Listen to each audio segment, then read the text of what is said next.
ensemble is relatively easier, but there are two, three limitations of this microcanonical ensemble. One is that we have to consider isolated system, and since no systems are isolated,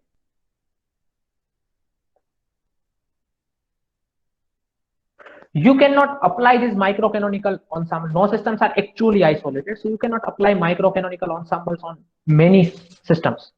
Okay, so you cannot apply this microcanonical ensemble on many systems. So this is one of the limitation of microcanonical ensemble. And the second limitation was E equal to constant. So we do not have any way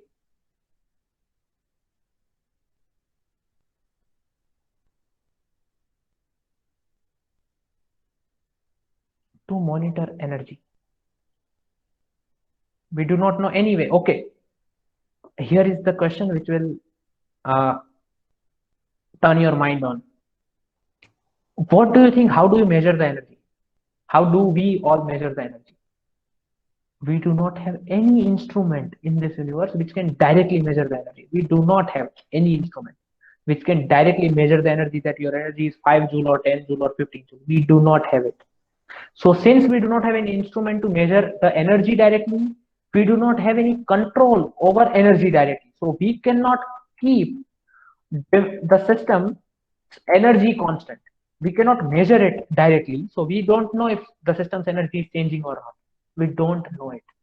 So we do not have much more control over the energy. So that is the second biggest limitation of microcanonical ensemble. We do not have any device which will measure energy. We do not have this device. So microcanonical ensemble is simple and fundamental, but we do not have any device to measure energy to make sure that this system actually stays in with the same energy. We do not have any way to do that. Okay, so so that is the biggest limitation. So their energy equal to constant is a limitation. We do not have any way to monitor or control energy. And since no systems are isolated, every system will interact with its surroundings in some way or the other. So no systems are isolated, actually isolated. So these two are the biggest limitations, that we do not have these two things in our control. So there comes the second ensemble to deal with other kinds of physical systems where the energy can be transferred but matter cannot. So this a beautiful example of canonical ensemble is, if you keep a water bottle, normal, this glass also will work.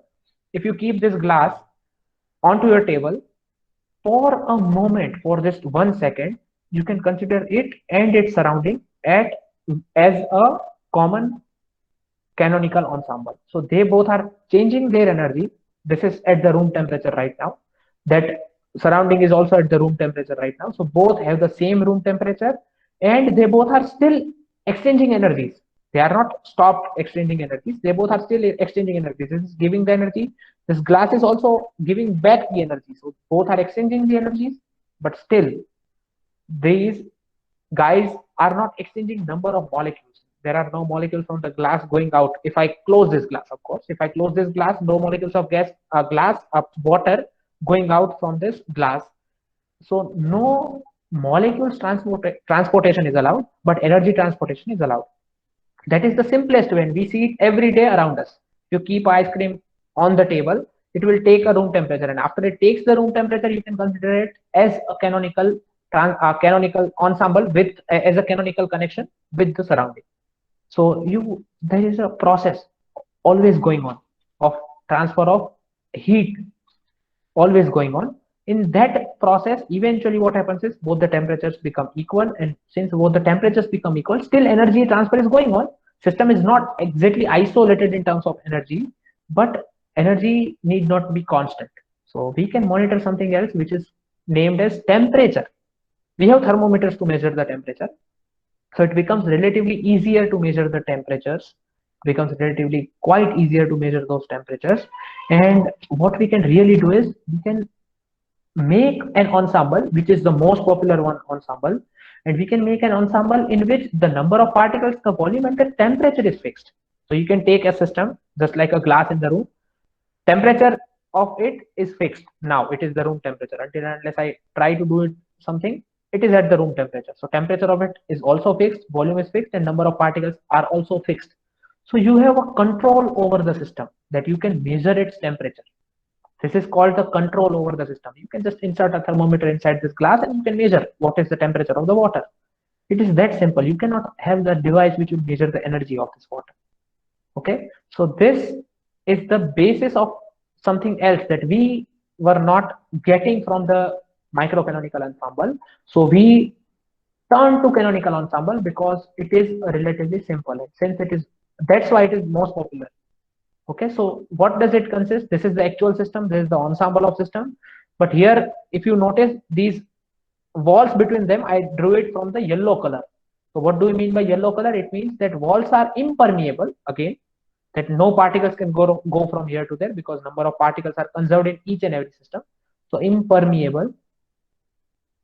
Still the walls are rigid. By rigid I mean that you cannot push those walls, you cannot change the volume of this box.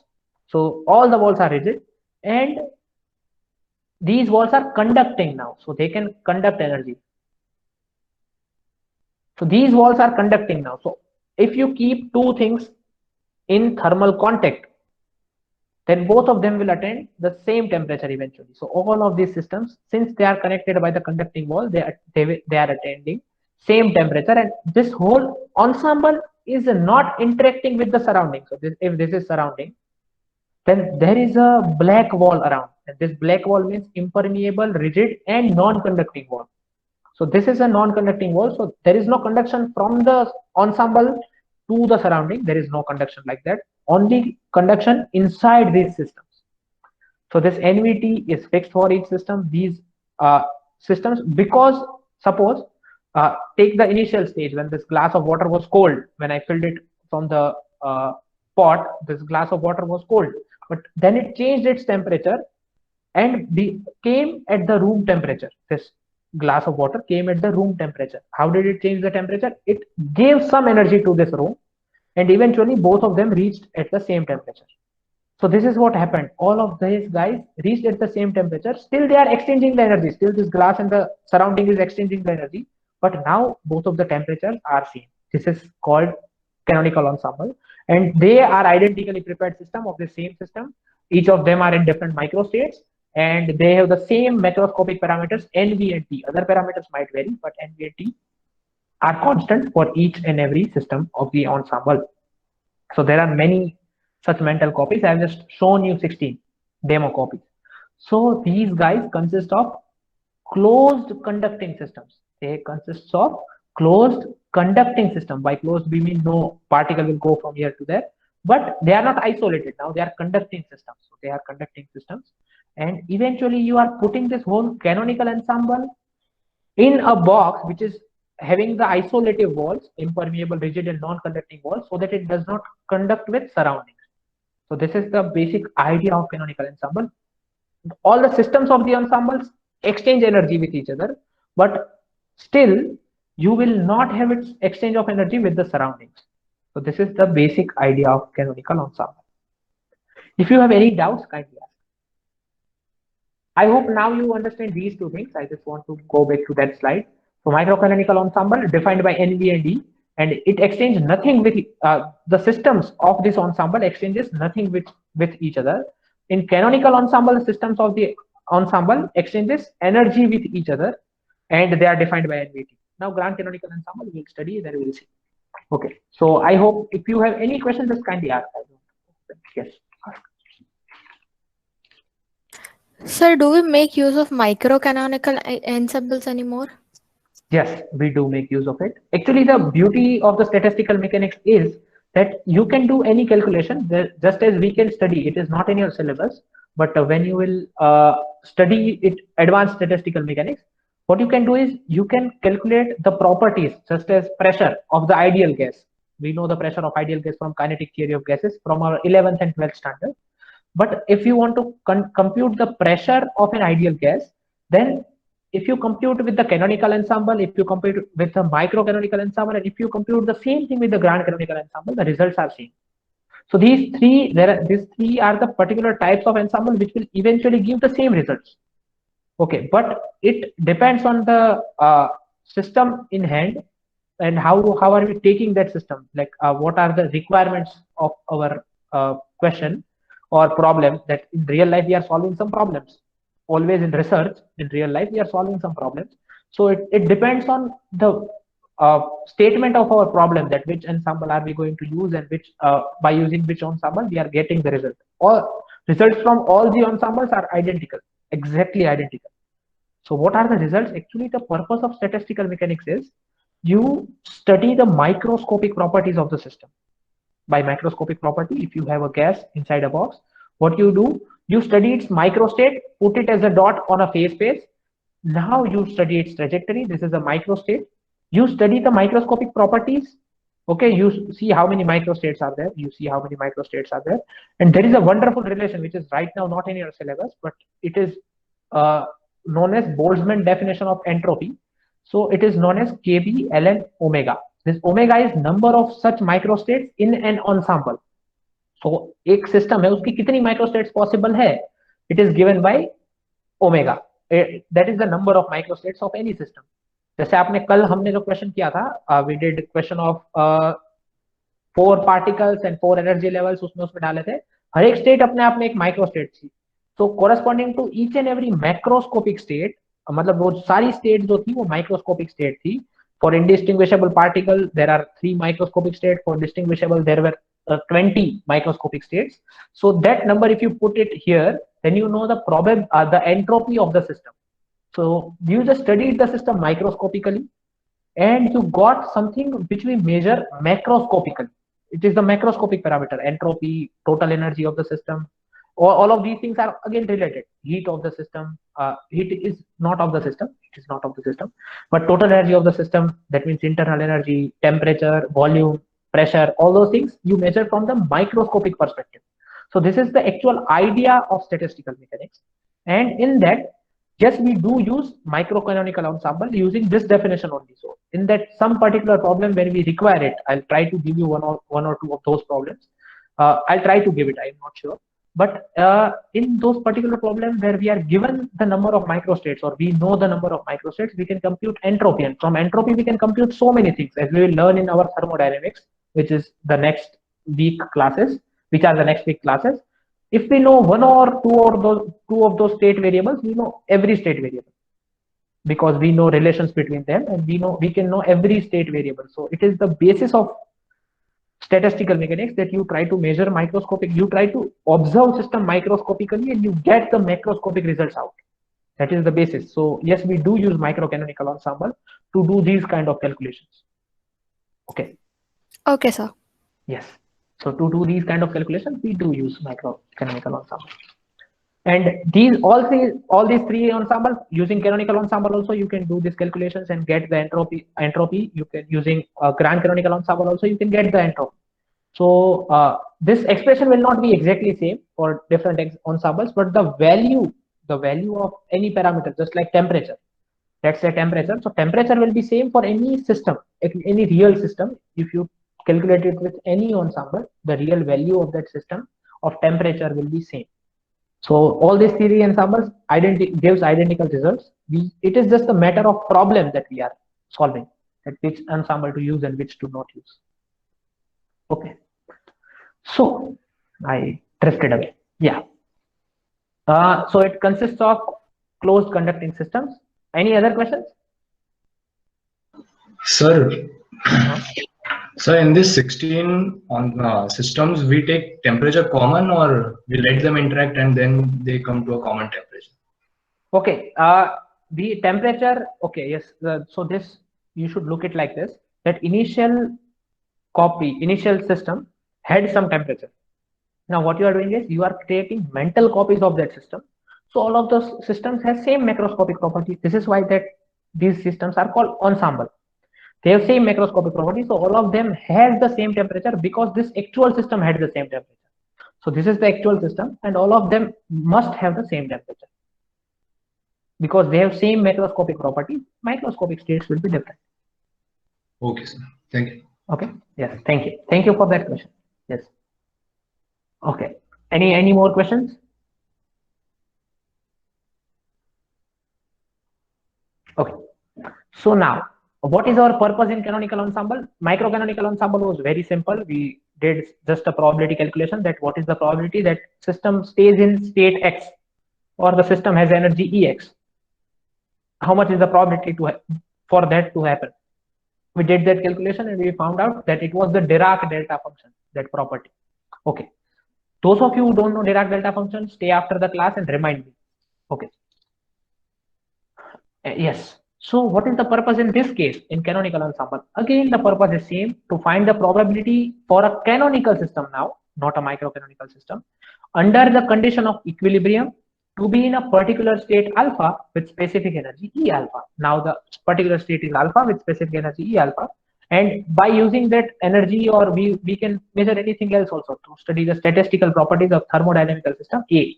So you can name any system as system A and you want to measure its properties, or specifically which property you want to find the probability for that system to be in this state with this much energy. So you want to find this, as you found out in microcanonical ensemble.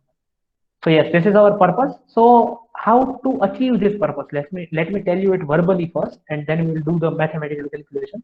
So there are two ways to do this. Okay. So one way to do this is, we want to find out that what is the probability that system has the energy E alpha. That is our probability that the system has energy E alpha. This is our purpose. Okay. So how to achieve that purpose? So just we can do it by regarding the system as a member of canonical ensemble. This is the canonical ensemble, and system is also a member of canonical ensemble, in which energy epsilon, total energy is epsilon. So system is, suppose this is the actual system, and these are the mental copies of the system, and all of these is totally canonical ensemble. This upper figure, this is the first figure, this is the second figure. So for first, this is the first figure, this is a canonical ensemble system. You consider it as a part of canonical ensemble. Now there is total energy epsilon being shared among all these m identical systems constituting ensemble, and then you measure the probability that this system is in some, then you measure the probability that this system is in the state alpha. You can do it this way, or there is another way to do this, or measure any other property. Okay, let me tell you. Or there is another way to do this is, you can take all the other systems as a single system, and the actual system as another system. So all this other system is a single system A prime, and this actual system is system A. You want to find out thermodynamic properties of this system. So all the other systems you can consider as A prime. Now this A and A prime are in a microcanonical ensemble, and since there are so many microstates available, or so many mental copies of the system exist in an ensemble, you can consider that this A is very small compared to A prime. Okay, so total energy of A and A prime has to be constant. So you can treat this as this, that the system here is in equilibrium with a heat reservoir. You can consider all of these guys as a heat reservoir A prime. What do you mean by reservoir? By reservoir we mean this room. इस room की जो हवा है उसका कुछ temperature है. इसमें मैंने ठंडा ग्लास रखा, तो रूम की हवा का टेम्परेचर चेंज हुआ वो मुझे पता नहीं चलेगा, बट इस ग्लास का टेम्परेचर चेंज हुआ, I will know, because it is very small amount. Reservoir has a infinite heat capacity ideally. मतलब एक्चुअल में रूम का टेम्परेचर थोड़ा सा कम हुआ है इस ग्लास का टेम्परेचर बढ़ाने में, बट वो मेजरेबल नहीं है हमसे.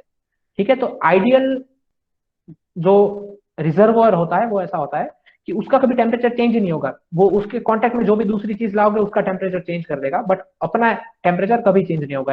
Heat reservoir means it has infinite heat capacity, मतलब उसका टेम्परेचर कभी चेंज नहीं होगा. You can take example of reservoir like this, that if I and Bill Gates, me and Bill Gates are in business partnership, Bill Gates is a reservoir for money. If I take some 10-20,000 from him, it won't matter to him at all. और मेरा middle class आदमी, तो मेरा सोच वहीं तक जाएगा, वो 10-15 हजार तक. ठीक है, उससे ऊपर जाएगा भी. तो I can consider him as a reservoir for money. ठीक है, and what happens is, this room you can consider reservoir for temperature, because you bring anything, the room brings it as at a room temperature. So you can consider there is another way. One way is to consider this system in ensemble and you measure that property. If you want to measure this energy, you measure energy in every system. Or if you want to measure pressure, you measure pressure in every system. You take ensemble average, or you measure pressure in this system where all the other systems you take it as single heat reservoir which has infinite heat capacity, because उसका temperature कभी नहीं बदलेगा, वो T ही रहेगा.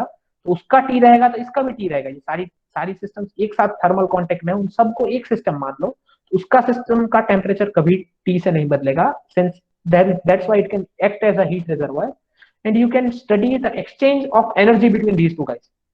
You can either you can study exchange of energy between this and this and this and this with this and this with this all, or you can just study the exchange of energy with this complete system and the other, all the other guys as a combined system, as a single system.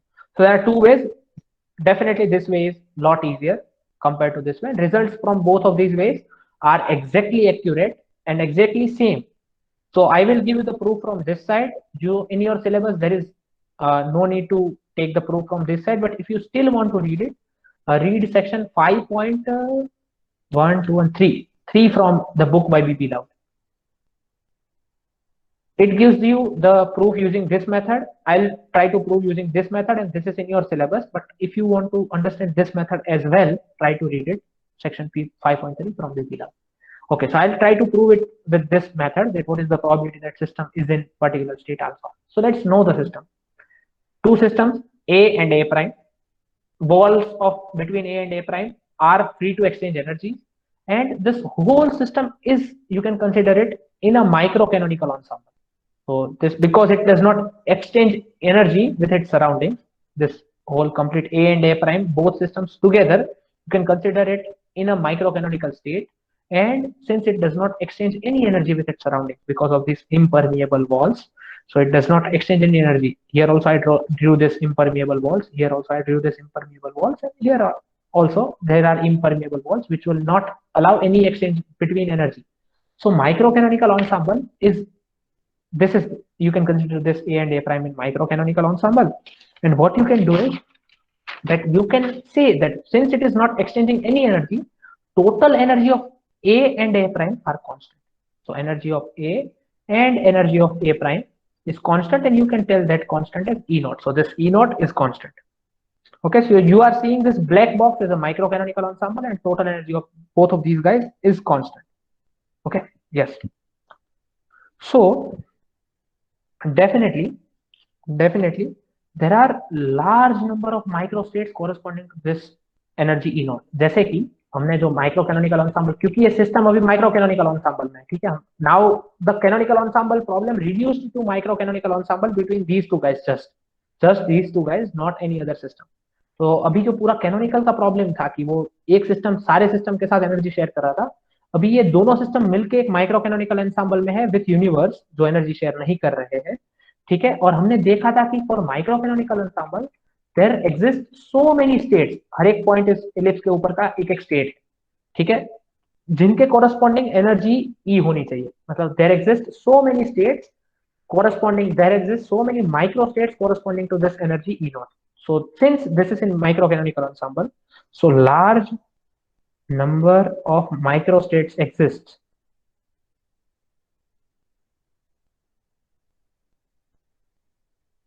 corresponding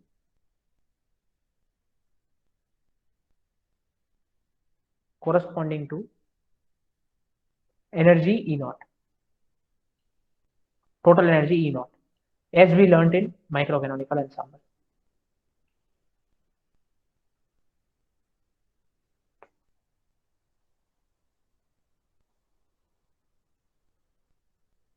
जैसे कि हमारे पास जो simple harmonic oscillator था उसके ये ellipse के ऊपर का हर एक पॉइंट अपने आप में एक माइक्रोस्कोपिक स्टेट था, ठीक है, हर एक पॉइंट इस इलिप्स के ऊपर का was microscopic state. So there exist large number of microscopic states corresponding to the same energy। ये सारे स्टेट्स भी सेम एनर्जी के लिए थे। वैसे यहाँ पे भी we are studying any system, so it is not simple harmonic oscillator, but यहाँ पे भी हम एनालॉजी ले सकते हैं कि there exist so many large number of microstates corresponding to single energy E naught, और उन लार्ज नंबर ऑफ माइक्रोस्टेट्स को हम बोलेंगे omega naught, total number of microstates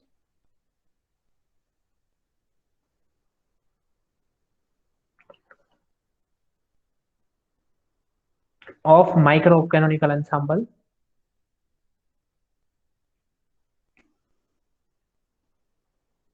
with energy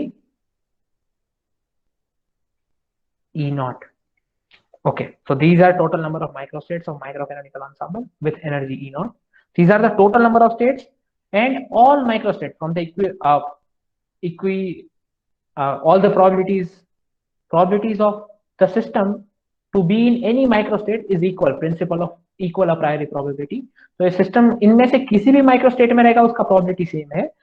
All these microstates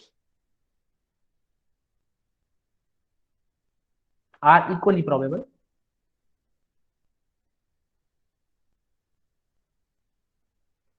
Therefore, probability for each microstate equal to 1 by omega naught. Probability for each microstate मतलब system कोई भी microstate में रहेगा उसका probability 1 by omega naught है. कोई भी microstate में रहेगा उसका सेम probability है because of the from the principle of equal a priori probability. कि हम पहले से जानते हैं कि सबका probability सेम ही रहेगा. A priori, we know a priori that all the system's probability will be same. All the microstates probability. So सिक्के में हेड्स आएगा या टेल्स आएगा दोनों का प्रोबेबिलिटी सेम है. वी नो दिस अप्रायोरी बिफोर सिक्का उछालने से पहले हम जानते हैं. ठीक है, तो ऐसे ही सिस्टम्स में बहुत सारे माइक्रोस्टेट होंगे, सबका प्रोबेबिलिटी सेम. देयरफॉर प्रोबेबिलिटी के सिस्टम कोई भी माइक्रोस्टेट में रहे is equal to 1 by omega naught, सबका सेम. अब ओके, नाउ अब क्या है कि different microstates of A prime. अब ए का माइक्रोस्टेट्स कैसे चेंज होगा? This is the total number of microstate of the whole system. अब ए का माइक्रोस्टेट हमें चाहिए कि हमें क्या चाहिए, what is our purpose is to find the probability for a canonical system to be in this state with energy this much. तो इस माइक्रोस्टेट में सिस्टम रहे उसका प्रोबेबिलिटी जानने के लिए हमें ए का माइक्रोस्टेट जानना पड़ेगा. और ए का माइक्रोस्टेट कैसे चेंज होगा? जैसे ए प्राइम का माइक्रोस्टेट चेंज होगा, जब ए प्राइम अपना माइक्रोस्टेट चेंज करेगा तो वो इंपैक्ट डालेगा ए के माइक्रोस्टेट. ठीक है, सो now different microstates of A prime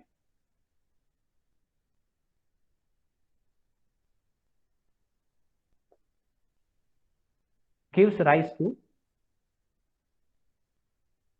different microstates of A. ठीक है, and suppose A is in state alpha with energy E alpha, और E alpha बहुत ही छोटा है E नॉट से क्योंकि A का अपना एनर्जी बहुत ही कम है. So if A is in state alpha with energy E alpha and E alpha is really small than the total energy of the system, then what you can do is even energy of the remaining part of A prime is equal to E naught minus E alpha. Energy of A prime is E naught minus E alpha, and now many microstates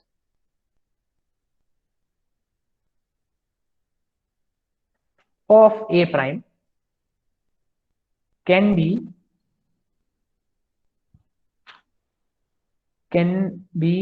responsible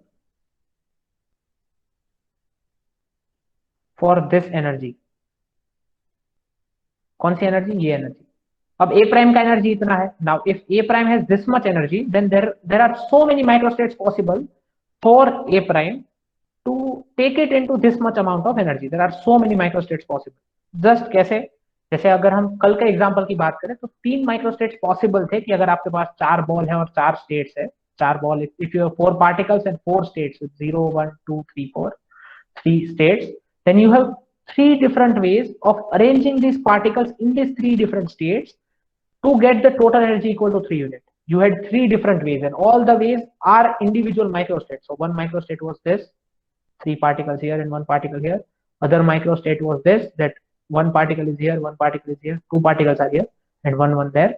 And other way was this, that you keep all the particles on 1 1 1 and you keep 1 particle on 0. So these were 3 different ways, so 3 different microstates to keep the total energy intact. So here, to keep total energy of A prime intact, you may have many microstates of A prime, which is responsible for this much amount of energy, and let that number is number of microstates is omega of alpha corresponding to energy E naught minus E alpha. That number is omega of alpha corresponding to this much energy E naught minus E alpha. So how is that possible? So just as I give you the example, if you have 4 boxes and if you want to arrange total 15 joules of energy, and you are sure that इसमें तो 5 joule energy रहेगा, मतलब जो A box है, this is system A, this must have 5 joules of energy. Then there are many multiple combinations possible to make this sure that this has 5 joule of energy, but you can have 5 and 3 and 2 here. Otherwise you can have 4, 4 and 2 here. Otherwise you can have 5 and you can have 1, 4, 5 here. So there are so many microstates. Each individual state is a microstate. The energy of A is constant, but A prime's energy total is constant. But there are different ways of arranging that energy in A prime so that you get overall the same macrostate. So all these, each and every number represents different microstates, and there can be many microstates. हमें नहीं पता कितना number होगा, तो we are just denoting it by this. It can be any number, gamma alpha, omega alpha, E naught minus E alpha. We are just denoting it by this number. Okay. So now let's talk about probability. Probability that A is in state alpha equal to P alpha. अगर इस probability को हम P alpha कहें तो it has to be that E naught minus E alpha divided by gamma naught. Now if anybody of you has any questions, kindly ask.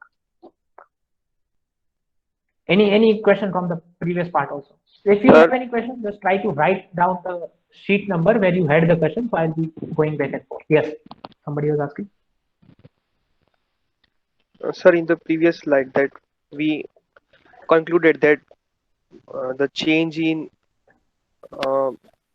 energy of A dash will affect the change in microstate in A dash will affect the microstate in A. So why is that Yes. the case? Okay, so the energy is transported from A prime to A and A to A prime, and different energies means different microstate. I hope you get this.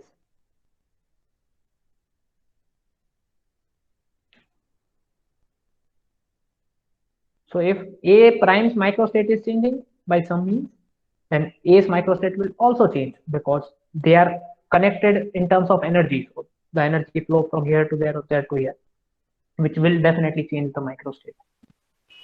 In order to keep the energy of whole system constant. Yes. Is it so? No, not in order to keep the energy, but anyhow the energy keeps flowing. जैसे glass के अंदर पानी है तो उसका energy room के साथ continuously flow होता ही रहता है, मतलब इसमें से थोड़ा एनर्जी रूम पे जाएगा, रूम में से थोड़ा इसमें आएगा. It keeps on happening. This process just keeps on happening.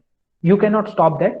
So different microstates of this room, अगर आप रूम में एसी चालू कर दोगे, that means you are changing the microstate of the room, which it will eventually change the microstate of this also eventually. So different microstates of A prime will give rise to different microstates of A. That is the actual purpose of writing that line, that to change A's microstate you need to change A prime's microstates. That is the point.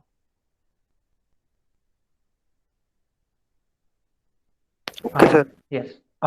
Is it clear, or if it is not clear, just stay after the class, so maybe I can understand your question better. If it is answered, then it is okay, but otherwise just stay after the class and ask me this again in some other words, because Yes, I sir, but it is answered. clear. Okay, it is clear, then it is okay. Good. Any more questions?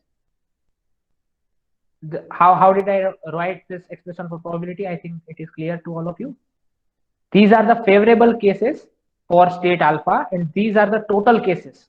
So जो probability that A is in state alpha, उस time पे अगर A को alpha state में रहना है तो A prime को इस स्टेट में रहना पड़ेगा. A प्राइम की टोटल नंबर ऑफ माइक्रोस्टेट्स थी ओमेगा नॉट, और उसकी फेवरेबल माइक्रोस्टेट है omega alpha of E minus E naught. So these are the favorable microstates. Okay, so probability that A is in state alpha is actually governed by A prime's microstates. So we found out A prime's microstate corresponding to A's energy E alpha and total number of microstate of the whole system. So this is the case. Total cases upon favorable cases upon total cases. This is how we give the probability. Okay, I hope it is clear. If any doubts, kindly ask.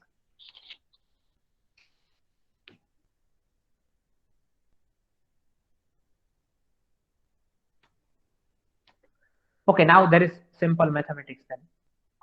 you can write A as e raised to ln A. You can write this simple mathematics. This is the simplest mathematics possible. You can write any number A as e to the power ln A. It means the same thing. So I'll be writing the numerator of this part as this. So P alpha, I'll be writing as e to the power ln omega alpha of E minus E naught, E naught minus E alpha. And denominator will be as it is, omega naught. Now, what will I be doing? We know this from yesterday's class. F of x plus or minus delta x equal to delta x. There should not be bracket. Okay. F of x plus or minus delta x is equal to f of x plus or minus delta x del f of x by del x. This, some of you told it is a Taylor series, and I told it is a differentiation. I eventually went home and read this part clearly. Actually, Taylor series is itself different. It suggests the differentiation. If you take out the higher order terms, it is coming from the definition of differentiation. So yes, it is both Taylor series and the differentiation.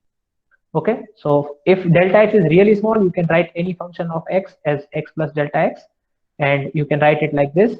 We talked about this. And since you can write it like this, so you can write omega alpha of E minus E naught minus E alpha as omega of E naught, omega alpha of E naught. Okay, the function is ln. The function is ln omega alpha. So you can write it as ln omega alpha at E naught, since it is minus there. So minus E alpha. E alpha is a small number of energy compared to E naught. So E alpha is very small, just like delta x. And you can change this by E alpha. And you can write ln of omega alpha at E naught. This is how you can write it. So this is the simple mathematics. And let's put this part equal to beta. So we are putting this part equal to beta. So let's put this part equal to beta. Del of ln omega alpha E naught by del of E alpha equal to beta, and we are putting this value in this equation. So this equation number 1, let's call this guy equation number 2, and we are just changing the values. So back to probability, P alpha will look like this. E raised to ln of this was the answer. So ln of omega alpha at E naught minus beta E alpha. It looks like this. This is beta and this is E alpha, minus beta E alpha, and in the denominator it is omega naught. So this looks like this. So you can change e raised to power x minus y. It is e raised to x into e raised to y E alpha upon omega naught. And this number is nothing but omega alpha at E naught upon omega naught into e raised to minus beta E alpha. And this number is really simple. And this number, you know that this number is constant. Any number it can be, but it is constant. कैसे पता है मुझे? क्योंकि ये number of microstates है, ये भी number of microstates है, वो तो constant ही है, जितनी भी है microstates, that is constant. So this division also is constant. So this number is constant times e raised to minus beta E alpha. This is how much I got the probability, and from here I will be moving forward. So this is the probability expression. Let's normalize this probability. So we know this, that total probability over all states of alpha has to be equal to 1. And if this is equal to 1, then constant times this much, usko hum idhar dalenge. So alpha, any constant times e raised to minus beta E alpha equal to 1. Therefore, you can take out constant outside, because any constant number does not contribute in this sigma. So constant times sigma over all alpha e raised to minus beta E alpha equal to 1. And therefore, this constant equals to, oh, I'm writing the spelling wrong. Okay. This constant equals to, from normalization condition, we found out this constant, and this is what we do every time in probability equation. We put a normalization constant, and we find it from normalization condition. This constant is equal to 1 upon over all states, summation over all states, e raised to minus beta E alpha. So this is our constant. We normalize this probability, and just as we normalize this probability, what we can write is, we can write that P of alpha was equal to e raised to minus beta E alpha into constant, and that constant is 1 upon sigma over all alpha e raised to minus beta e alpha, and this number is known as Gibbs canonical distribution.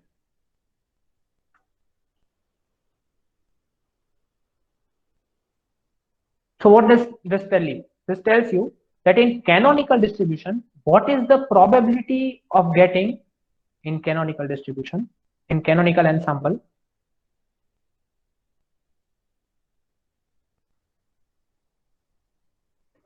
What is the probability of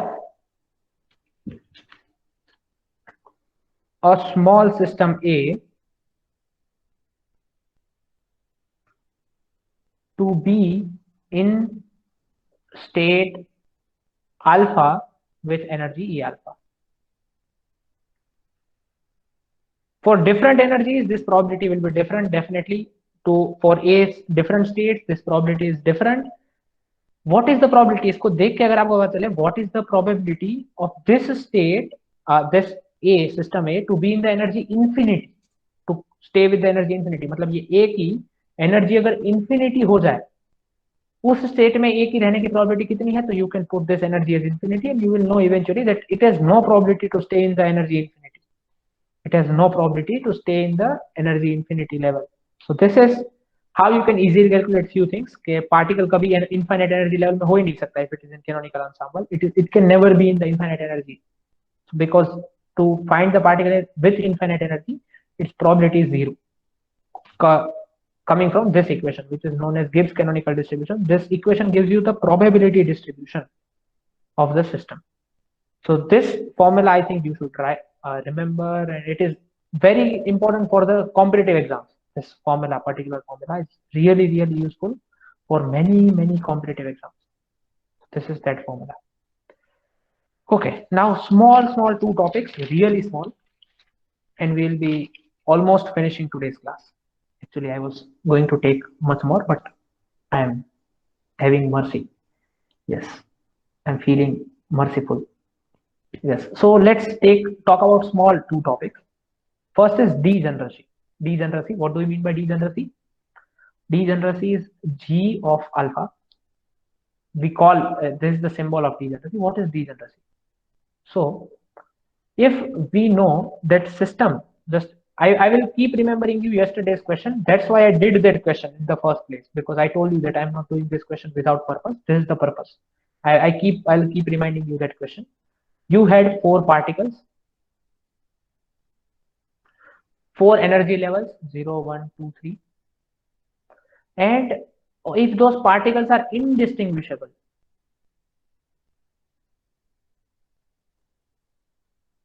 what you had was, there were 3 different ways how you could distribute the energy, total 3 units of energy, among these 4 energy levels. There were 3 different ways to do that. That is called degeneracy. How many ways you can distribute the same amount of energy in the system? So in good language, in proper language, it means that number of microstates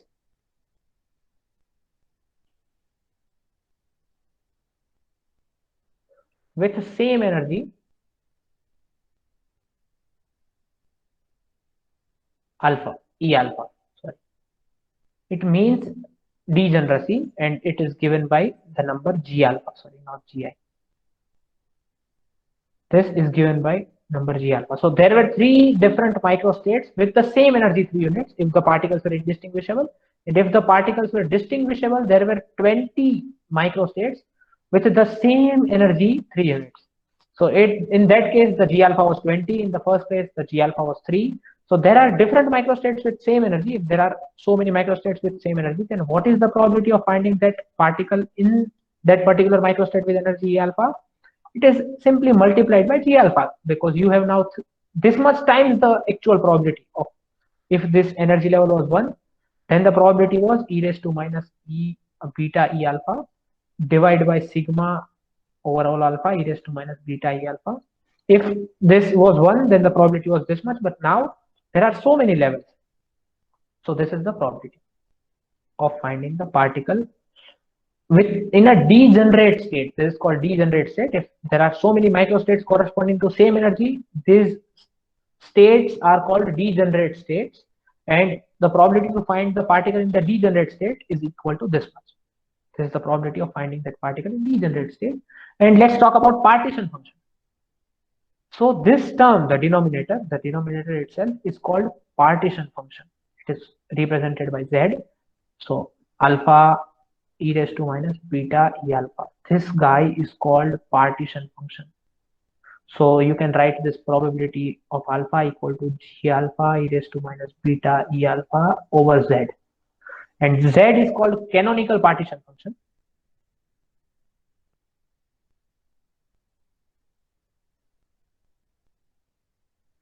And this partition function is so much important in statistical mechanics that it is no exaggeration to say that it is the backbone of statistical mechanics, of classical statistical mechanics.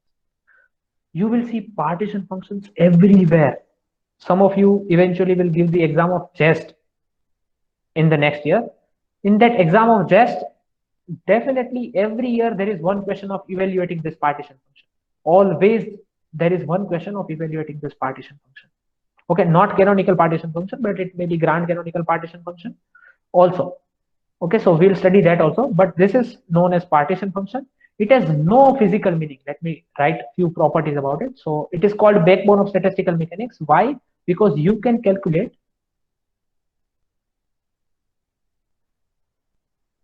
anything. Anything, by anything, what do I mean? Any macroscopic parameter.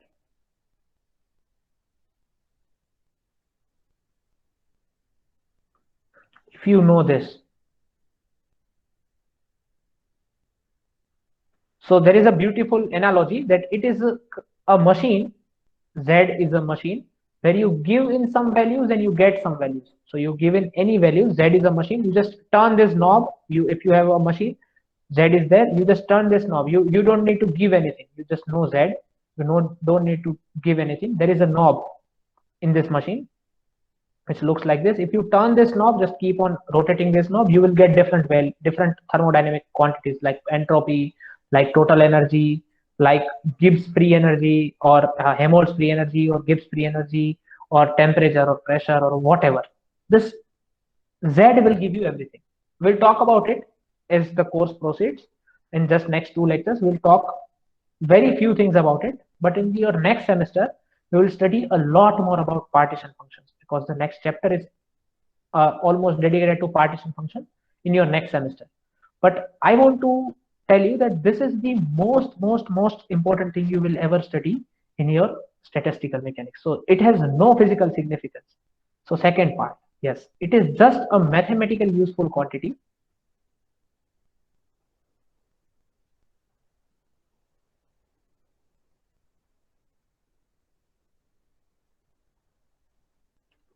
No physical significance. It has no physical significance.